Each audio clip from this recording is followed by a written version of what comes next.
From Germany, all the way from Vidyarthi Bhavan.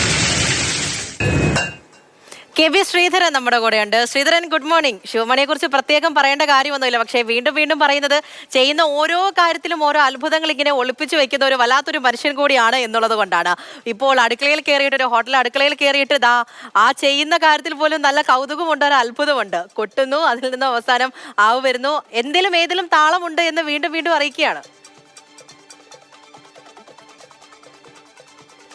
തീർച്ചയായിട്ടും നമ്മൾ ശിവമണി എവിടെ പോയാലും അദ്ദേഹം വെറുതെ ഇരിക്കുന്നത് കാണാറില്ല. അതായത് ഇപ്പോൾ അദ്ദേഹം ഒരു എയർപോർട്ടിൽ പോവുകയാണെങ്കിൽ ആ ടേബിളിൽ അല്ലെങ്കിൽ സീറ്റിലൊക്കെ താളം പിടിച്ച് വെക്കുന്ന വീഡിയോ ഒക്കെ ഒരുപാട് വൈറലാവാറുണ്ട്. ഇതിപ്പോൾ ഈ വീഡിയോ വരുന്നത് ഒരു അടുക്കളയിൽ നിന്നാണ്. അതും ബംഗളൂരിലെ ഏറ്റവും അല്ലെങ്കിൽ ദക്ഷിണേന്ത്യയിലെ ഏറ്റവും പ്രശസ്തമായിട്ടുള്ള വിദ്യാർത്ഥി ഭവന എന്നുള്ള ഹോട്ടലിലെ വെജിറ്റേറിയൻ ഹോട്ടലിലെ അടുക്കളയിൽ നിന്നാണ്. ഇവിടെ ഭക്ഷണം കഴിക്കാനെത്തിയായിരുന്നു ശിവമണി. ഏതായാലും അദ്ദേഹം അപ്പോൾ പതിവ് പോലെ അടുക്കളയിലേക്കൊക്കെ ഒന്ന് കയറി എങ്ങനെയുണ്ടെന്ന് നോക്കി. അപ്പോഴാണ് ദോശക്കല്ല് കാണുന്നത്. അപ്പോൾ ഈ ദോശ ഒഴിക്കുവാൻ വേണ്ടി ഉപയോഗിക്കുന്ന ചെറിയൊരു ഡബറവുള്ള പാത്രമുണ്ട്. അത് ഉപയോഗിച്ചാണ് ശിവമണി താളം കൊട്ടുന്നത്.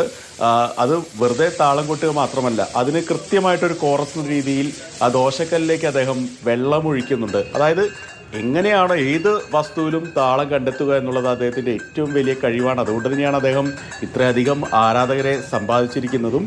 ഈ വിദ്യാർത്ഥി ഭവന ഹോട്ടൽ അധികൃതർ തന്നെയാണ് ഈ ദൃശ്യങ്ങൾ പുറത്തുവിട്ടത്. ഏതായാലും ഇത് 8 മണിക്കൂറുകൾക്ക് തന്നെ ഇത് വൈറലാവുന്ന ഒരു സ്ഥിതി തന്നെയാണ്. ശിവമണിയെ സംബന്ധിച്ച് എന്ത് വീഡിയോ ഇട്ടാലും അത് സമൂഹ മാധ്യമങ്ങളിൽ തരംഗമാവാറുണ്ട്.